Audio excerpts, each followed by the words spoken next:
By the time the nurse asked us to clap along for morning exercise, I'd already recorded the anesthesiologist script, pocketed a prop admission bracelet, and watched my daughter text photos of my house to a realtor, all of it inside a hospital that wasn't a hospital at all, run by actors paid to steal my life. Before we dive deeper, don't forget to subscribe and drop a comment letting us know where you're tuning in from. My name is Walter Crane. I am 68 years old, a grandfather twice over, and I have never been good at being quiet when something is wrong. It started with a text from my eldest, Jenna. Dad, remember the yearly check-in? It's easier if we do the new place near me. I'll take you. Yearly check-in. That phrase sounded official enough to pass under anyone's radar. My cardiologist sees me twice a year, but Jenna had started calling it a yearly check-in ever since she married Sean and began repeating his confident nonsense as if it were gospel. Of course, I said, because I still remembered the little girl who used to fall asleep in my lap during baseball games. The facility had a handsome name, Northview Wellness, painted on a frosted glass door that swung open into bright, expensive emptiness. Big lobby. Fake ficus. Reception desk, no receptionist. And a smell too clean to be medical. Hospitals smell like antiseptic battling human life. This place smelled like a realtor's open house. Paperwork, Mr. Crane. A woman in scrubs wheeled out a cart with a clipboard and a pen that did not write the first time I tried it. Her badge said, Darlene, RN, and when I looked at it a second too long, she turned the badge slightly, like an actor finding her light.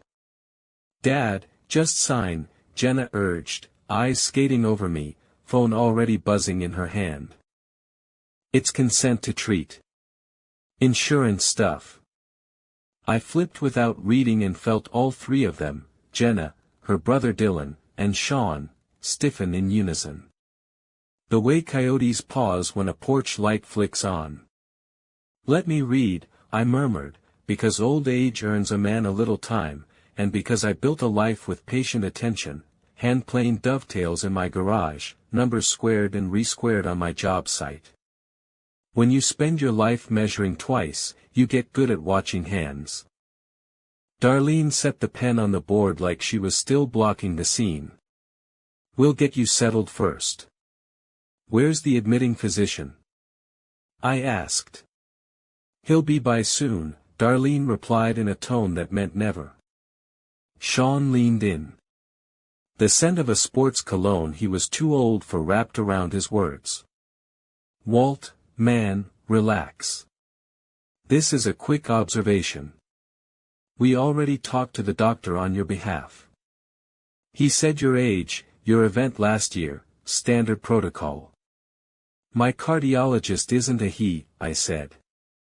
And she doesn't outsource my heart to people with frosted glass. Jenna put her hand on my arm. Please, Dad. I let the pen move, because there are fights you pick on purpose and fights you store for later. I scribbled so badly a notary would have fainted. It was insurance, just not the kind they thought. They took my phone, to prevent interference with the monitors, and I do not know what expression I made then, because Darlene added quickly, we'll keep it in your chart bag. Right here. Locked. Yearly check-in, Jenna said again, smile too wide, eyes too bright. You'll be home soon. They wheeled me down a corridor where the wall clocks all read 9:17. Every single one. I thought of the little paper towns I built with my granddaughter, Nora, the ones with printed fronts and nothing behind them. That is what the hallway was, a movie set. The blink of a fluorescent light repeated too perfectly. The chair by the window that never moved between visits. And at the end of the hall, a door labeled Diagnostics, with a push bar that would never satisfy a fire marshal. My room had the obligatory bed, the dull TV, a small window onto the parking lot. I counted 5 cars and 3 staff. The math did not work. A man in a white coat came in half an hour later. "Dr. Adler," he said, without offering a hand. No stethoscope. The coat was too crisp, the pockets empty. He looked at the chart, then at the wall above me, then at my face as if checking where his audience Saturday. "How are we today?" he asked. "We are bored," I said. "I'm the only one not on a phone." He smiled at that. The smile did not touch his eyes, which darted to the small black dome on the ceiling. "We'll run a few cognitive checks." I did not say that I taught geometry for 34 years, and then retired to build cabinets for people who loved wood the way I do. I did not mention that I can smell walnut dust and tell you if the tree grew on a north slope. I let him ask me the year, the month, the presidency. I got one wrong on purpose. You learn more from what people do with a mistake than from what they do with success. Adler's eyes flicked again. "Aha. We'll observe overnight." He started to leave, and I said, "Doctor, my consent form. I would like to see what I signed." "Later," he said, without turning. I slept for 3 fitful hours. Twice someone came in to check the 4, even though I did not have one. Once, the nurse called me Mr. Crandall. The second time, the blood pressure cuff inflated while the machine was off. I pressed my thumb hard into the seam of the mattress and found the staple line too shallow. Like a prop bed covered in a real sheet. When they wheeled me to diagnostics, we passed a door left open an inch. Inside, no lab equipment. A folding table, a green screen backdrop, a light kit, and a tray of wristbands sorted by color. On the tray was a bracelet with my name and yesterday's date. I let my hand drop, accidentally brushing the tray. The band slid into my sleeve without a sound. Nobody noticed. Actors on their marks rarely do. Back in my room, I watched 2 sparrows argue in the bush outside my window and took stock of what I had. Wedding ring. Reading glasses. The old Timex with a cracked crystal I never replaced because Helen, my late wife, had once said the crack made the time look honest. Hearing aids. Those mattered. The left hearing aid is newer than the right. My neighbor's grandson had set it up so it could tap to start recording. I did not think I would need to use it to catch my children selling my house out from under me, but life rarely studies your preferences before it writes the test. Morning exercise. Darlene clapped on the minute of nobody's time. In the hall, a half-dozen patients shuffled in a circle, elbows bent, hands opening and closing like metronomes. No one looked tired. No one looked sick. One of the men had a theatrical limp from the old cowboy movies, the kind you pick up for a stage direction and forget to put down when you go to lunch. I clapped, too. I clapped and I smiled and I tapped my left ear twice to record the anesthesiologist's introduction when she arrived late, breathless, reciting lines about twilight sedation before the echocardiogram. Echocardiogram does not require sedation. The word hung there, wrong as a jug on a top shelf. She took a call in the hallway, and her voice changed timbre when she thought no one could hear, higher, warmer, like a young woman on the phone with her cat. "We're ready for the next evaluation letter," she said. "Closing's on Thursday." "I know, huge." "Yes, he seems compliant." Evaluation letter. Closing. I tapped my ear until my temple hurt. At lunch, the apple had no sticker. Apples at real hospitals always have stickers because procurement buys what it buys for 500 people at once. There was no dietary card on the tray, either. Everything was too generic and too pretty. Food that makes you believe in the idea of food. When the social worker came in with a form about support at home, she used a term that made my spine go cold: capacity affidavit. And she smiled when she said it. Not the smile you give a man. The smile you give a payday. Who's your primary caregiver? She asked, pen hovering. My wife, I said, before I could stop myself. Then, quietly, my wife is gone. The pen scratched. Adult children, then. Have they discussed guardianship with you? Only when they are drunk, I said. She laughed. Not the right laugh. It tipped too far, a laugh without weight. We just want to make sure you're safe. Safe is a fine word when you use it honestly. Said wrong, it becomes a trap. At 2, Jenna asked the desk if she could visit. I watched through the slight gap in my door as Darlene reached under the counter for a binder.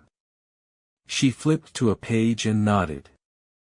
The binder's spine bore a label, typed and laminated, Family Scripts. Dad, Jenna said, coming in with the sunshine and the spring jacket I bought her in a time when she thought I hung the stars. You like it here? I like the chairs, I said. They don't scuff the wall. Good, she said, relief pouring out of her. It'll only be a couple of days. Listen, this is awkward, but the house. The house is a home, I said. That's what the word means. She swallowed. My little girl of 38 shifted her feet. We got an offer. It is an amazing number, Dad. The market is. The market, I said, and looked out at the parking lot, the 5 cars and the 3 staff. When is closing? How? Her eyes snapped to the ceiling camera. Soon. It would help with everything, you know. The taxes. Your care. Nora's school. Nora. My granddaughter who still sneaks me pictures she draws of the 2 of us sitting on the swing that I hung with my own hands the summer after Helen died.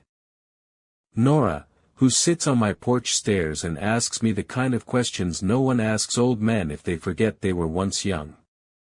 How will you sell a house that is not for sale? I asked softly. Dad, Jenna said, and her bottom lip trembled in the exact way it did when she was 5 and broke a lamp. Please don't make this hard. You brought me here to make it easy, I said. She started to cry then, which would have ruined me if I had not seen the text flash on her phone when she raised it to wipe her face. Staging pics turned out great. Listing goes live at 5. I reached for her hand and squeezed it. Tell me what you signed, I said, voice like a teacher with a student who still has a chance to pass. Because you did sign something. You are not clever enough to forge for money what love should have made you earn. She jerked her hand away as if it burned. Sean said you'd be ugly about it, she snapped. Sean is often wrong, I said. But he is smart enough to find a notary stamp on the internet. She turned on her heel and left.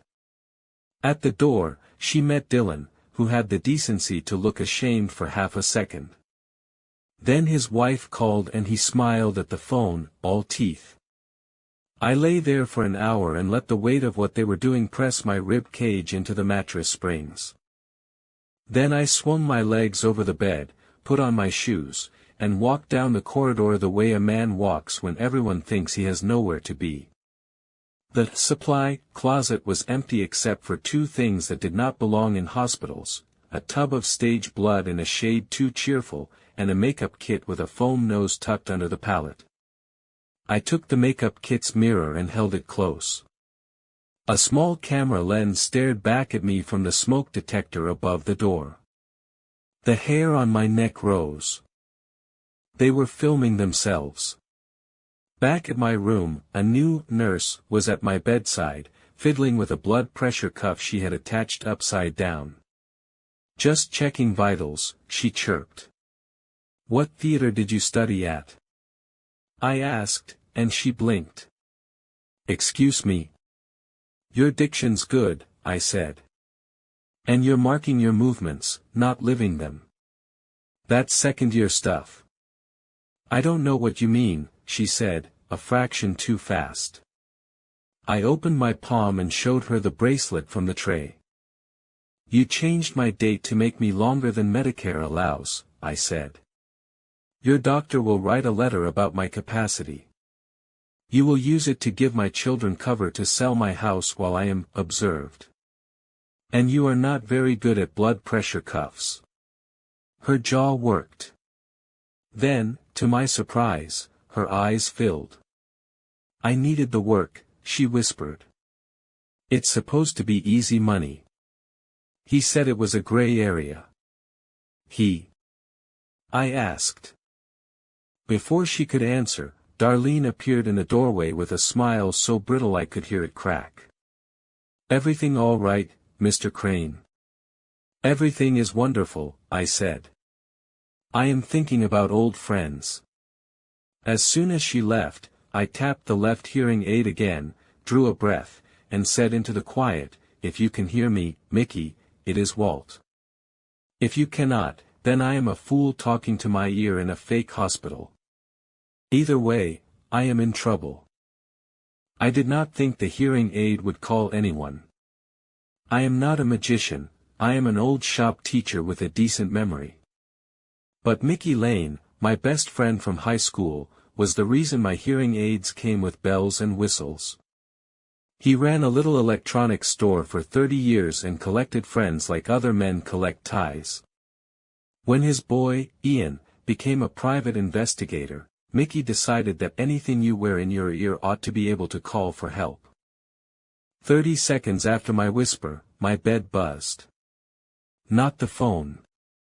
My headboard.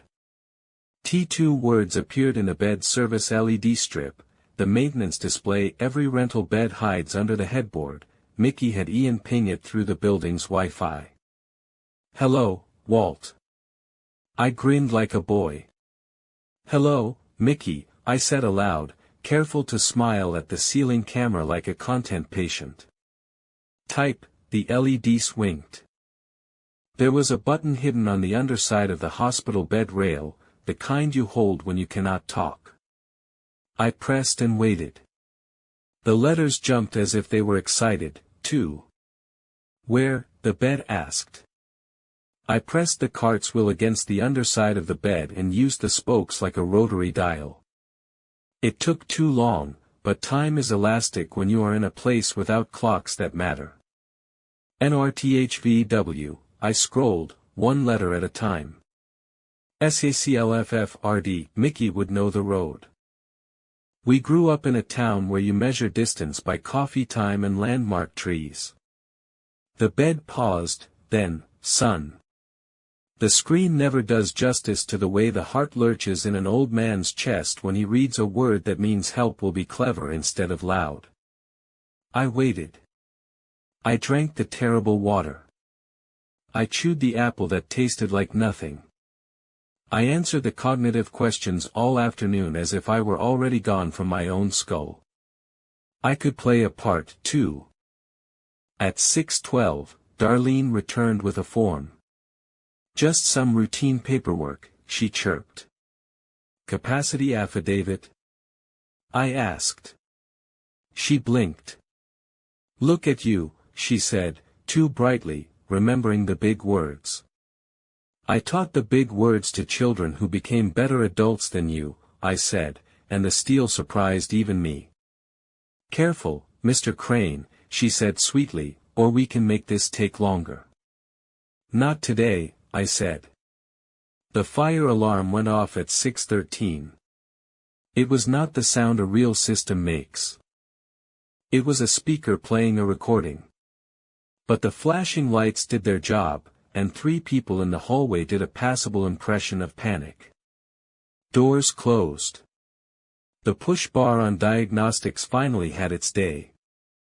I stood up and walked out of my room into a corridor filled with noise and no smoke. Somewhere to my left, a door opened on a freight elevator. A city code inspector in a gray jacket with a patch that read, City Facilities, stepped out, real badge, real authority, carrying a clipboard like it was a weapon. He nodded to me as if we knew each other. We did not, but we would.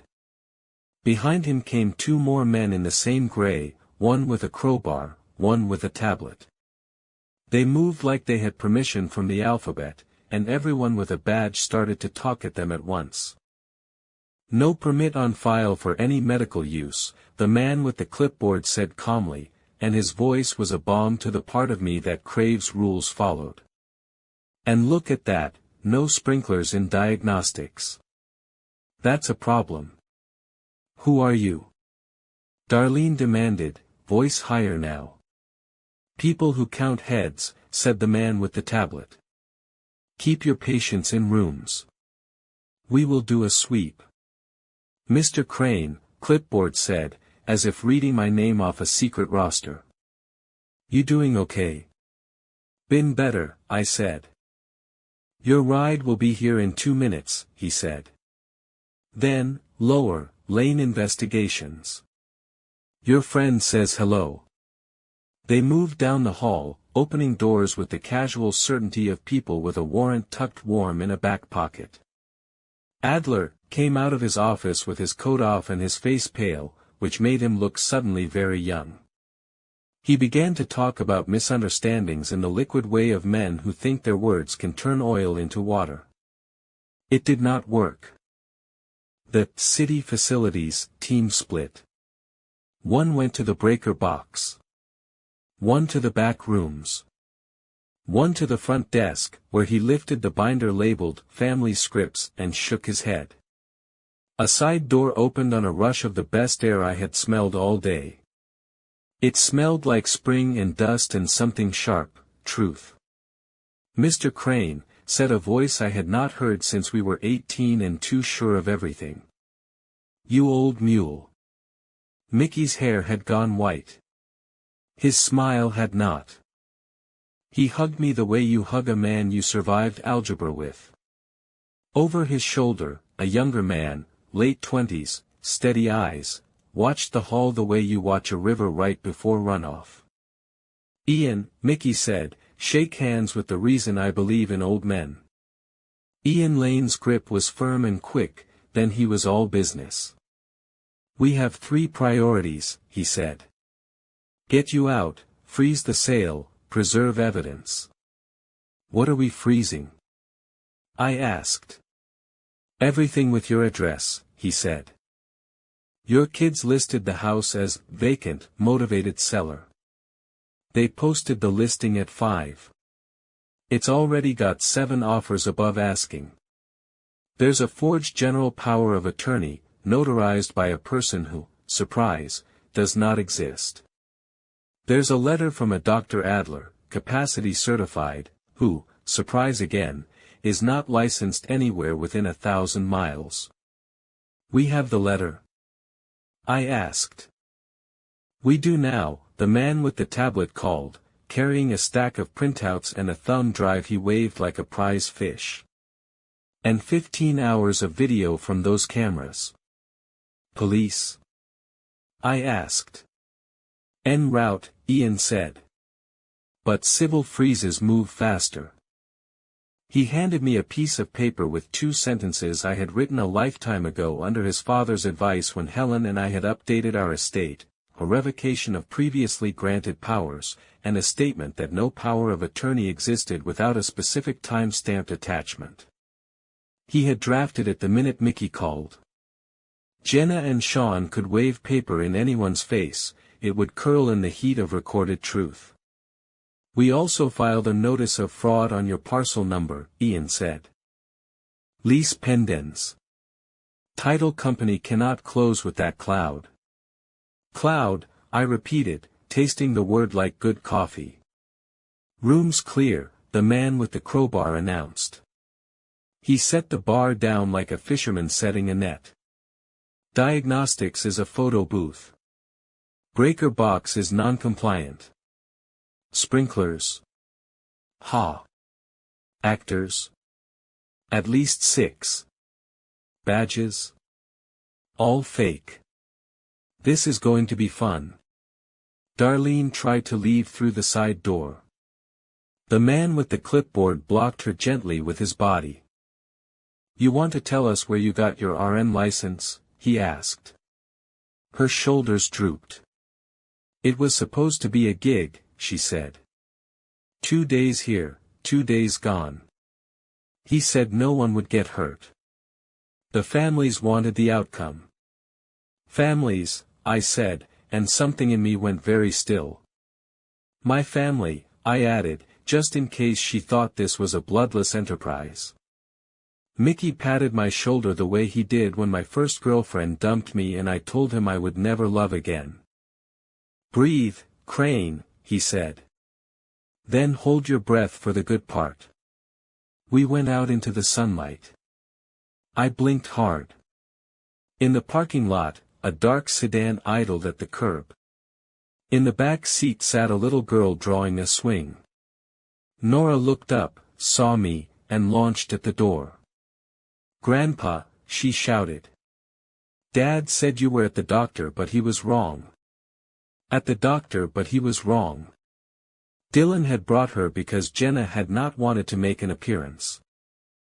Or because Dylan is not the sort of man who can keep a secret from a child he loves. Both can be true.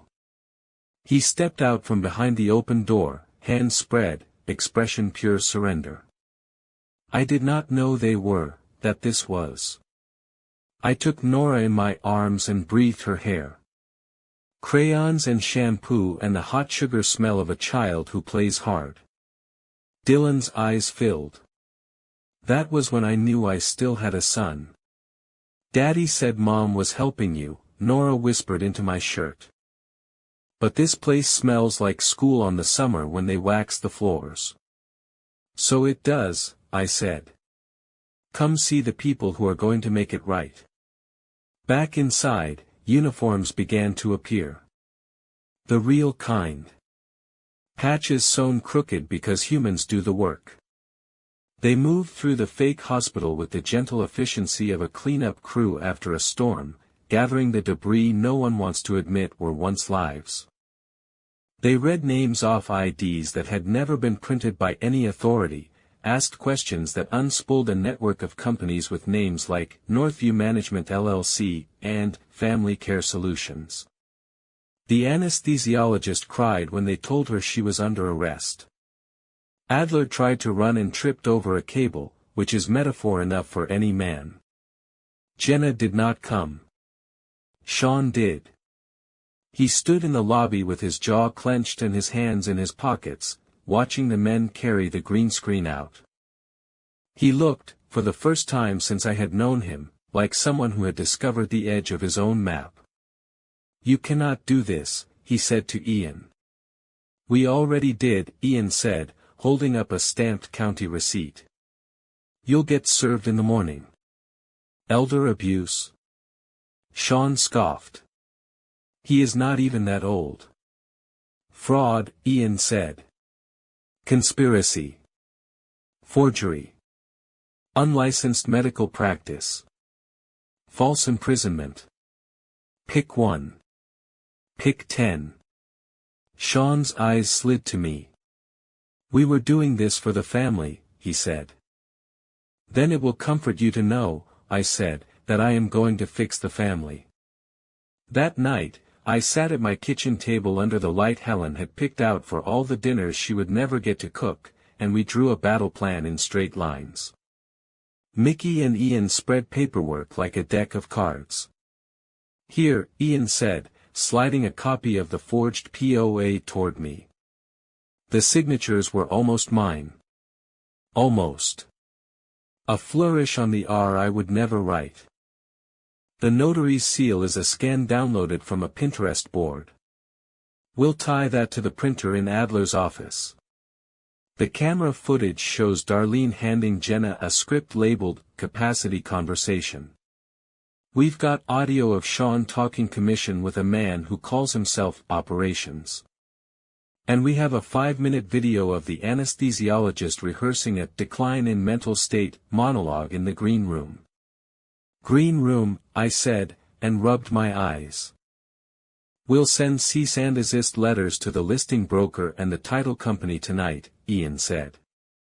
We'll record a notice of revocation at 8 a.m. when the county opens, done, and file for a temporary restraining order to halt any transaction related to your parcel. Then we hit them civilly: conversion, fraud, intentional infliction of emotional distress, slander of title, civil conspiracy. We'll file a constructive trust to pull any funds they already moved into an escrow back under court supervision. Mickey, I said, what did we do when Mr. Halsey gave us a pop quiz senior year? We wrote the answers on the sole of your shoe, he said, and grinned. But this is better. In the days that followed, the machine that had almost eaten me coughed, sputtered, and began to ingest itself. The hospital shuttered in a week. A city notice on the door called it non-compliant occupancy. The state medical board issued a press release stern enough to curl hair. 2 of the actors flipped early for reduced sentences and sang arias in exchange for lighter charges. Adler turned out to be a yoga teacher with a trust fund and a taste for costume. Darlene, a stage manager with a record for petty fraud. The anesthesiologist, Callie, had been practicing on med school rejection letters and the internet. The forged power of attorney curled like a dead leaf under the heat of the recorder's stamp. The title company removed the listing from everywhere it mattered. The broker went on leave and then went away.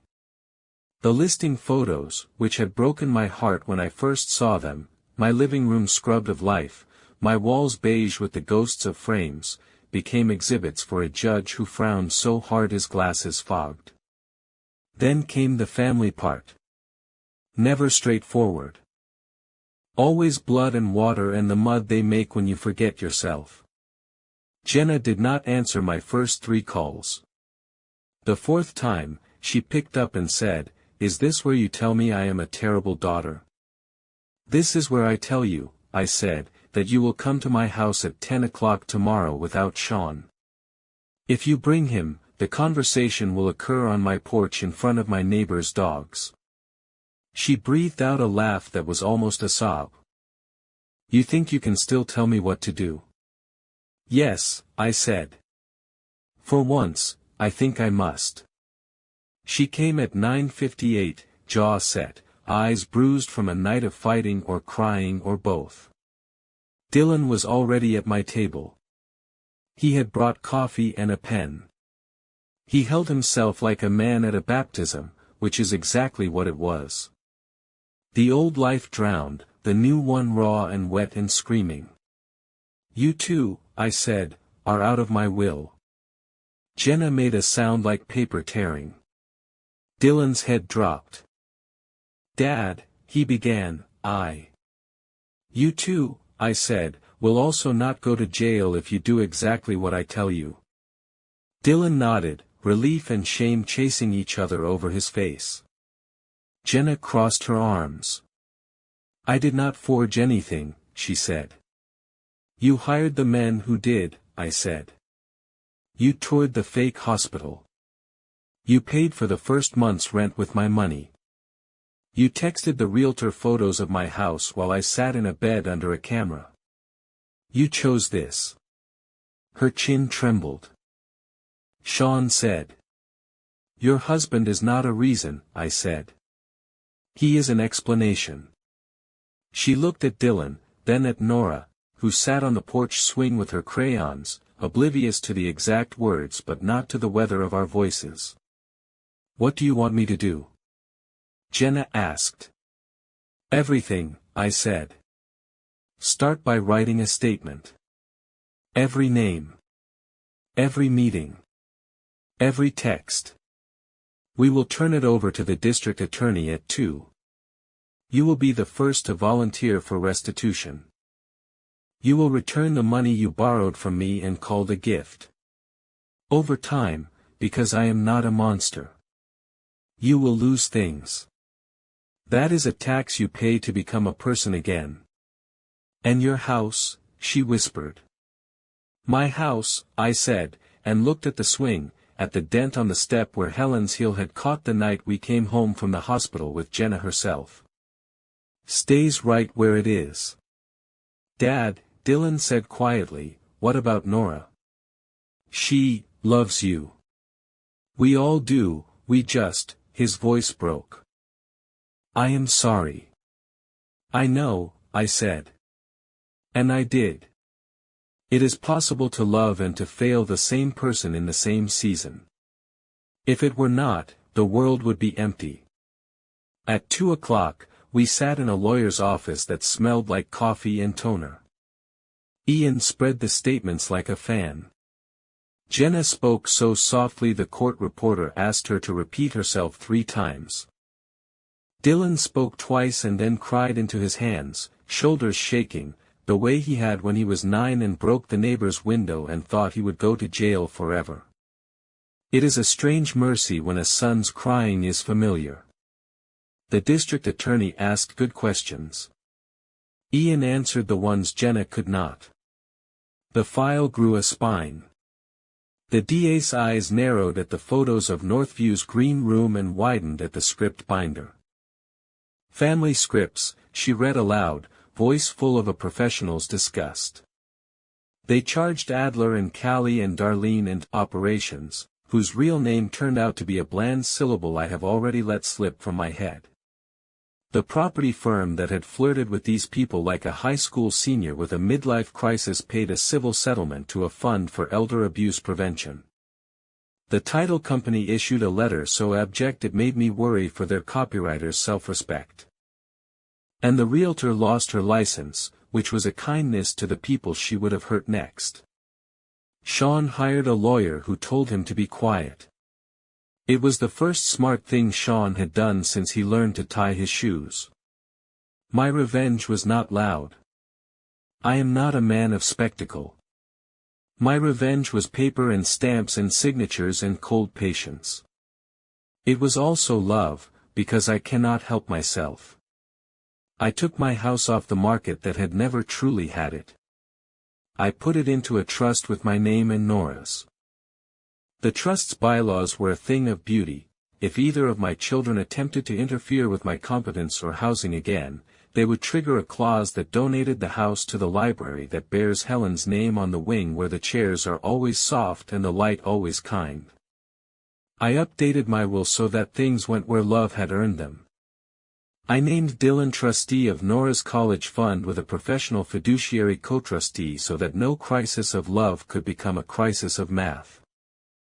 I sent an email to my neighbors, the ones with the dogs, thanking them for watching my porch swing while I was gone. I answered every one of their replies. I accepted 2 casseroles and a lemon cake and 1 jar of pickles labeled, "Don't ask." The world is cruel and ridiculous in alternating measure. It is our job to keep the ridiculous parts alive. On a Saturday 2 months later, we held a yard barbecue because it is hard to hate anyone properly when there is smoke in your eyes and mustard on your shirt. Jenna came early and arranged plates. She said, "I'm sorry," again, and again I said, "I know." It is a long road from apology to repair. It has milestones. Today's milestone was coleslaw. Ian stopped by to drop off a file stamped closed in red. His father, Mickey, stood on my sidewalk, hands on his hips, surveying the new number the city had posted on the fake hospital's door, 0, that was their occupancy now. 0.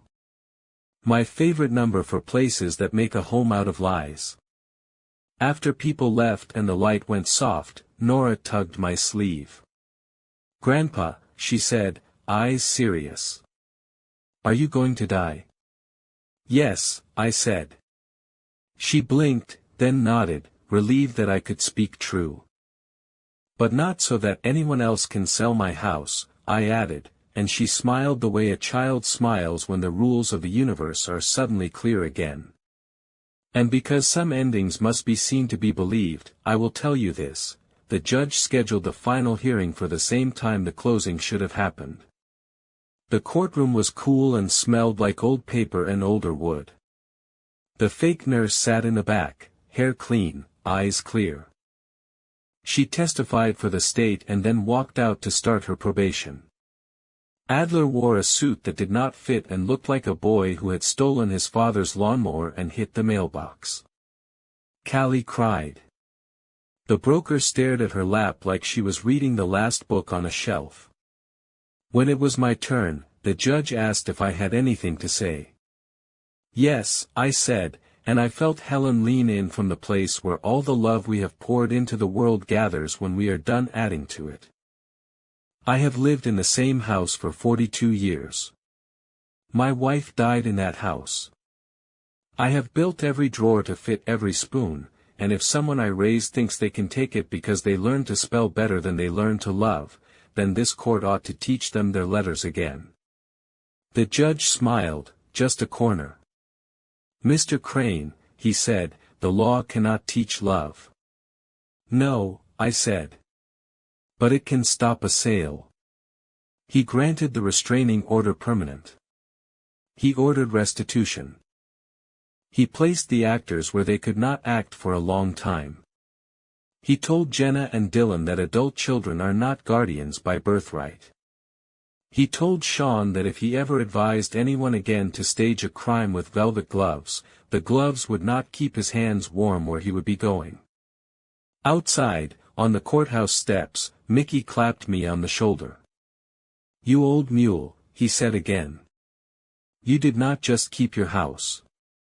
You demolished a theater. I never liked their plays, I said. Nora slipped her hand into mine. When I am big, she said, I am going to live in your house with you. Yes, I said, because now the answer to that question is a choice, not a trap. You can have the back bedroom. We will keep the swing. That night, I sat at my kitchen table and wrote 2 letters. The first to the district attorney, with a check for the elder abuse fund that had sprung from my pain. You stack kindness where it can bear weight. The second to my children. I told Dylan I was proud of the way he stopped.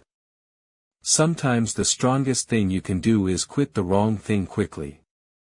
I told him that trusteeship is a sacred word, and that if he ever wavered he should call me first, and if he could not reach me, he should call Mickey, and if he could not reach Mickey, he should sit very still until he remembered who he wants to be. I told Jenna that shame is a poor architect. It builds small rooms with low ceilings. I told her that she would be paying me back for years, and that every check would be a brick in something she could be proud to stand inside later. I told her that there would be no more yearly check-ins, only the appointments we made together with the doctor who knows my heart by name. I told her I loved her. It is astonishing how often those words are the last ones you should say, and the only ones you can. When I finished, I walked out to the porch. The swing creaked the way it always has, the right chain a note higher than the left. I sat and felt the boards under my feet, the step worn into the shape of Helen's foot and mine. The house hummed around me, old wood talking to old man. In the distance, sirens wailed the way they always will in any town, a chorus of human trouble and human help. I am not naive anymore, if I ever was. People I made with my own body tried to steal my life so they could upgrade their kitchen countertops. That truth will always live with me. But so will this one. I was not alone, and I refused to be quiet, and the law, poked with the right stick, remembered what it is for. When I finally went inside, I stopped in the hall and touched the place on the wall where a picture used to hang. There is a pale rectangle there that will never fade back to match the rest. It does not need to.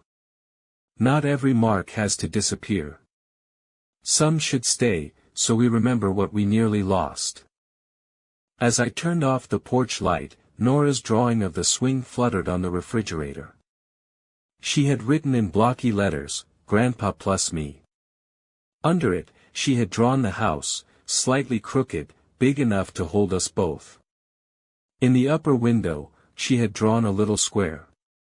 I realized she meant the camera lens I told her about. She had colored it in completely, black as a closed eye. I smiled, and for the first time in months, slept like a man who will wake in his own bed, in his own house, under a roof no one can sell while he dreams. Greetings, and thanks for spending your time with us today. I truly hope you enjoyed the video. I want to wish you a peaceful day or a restful evening, wherever you may be. Take care, and we'll see you next time.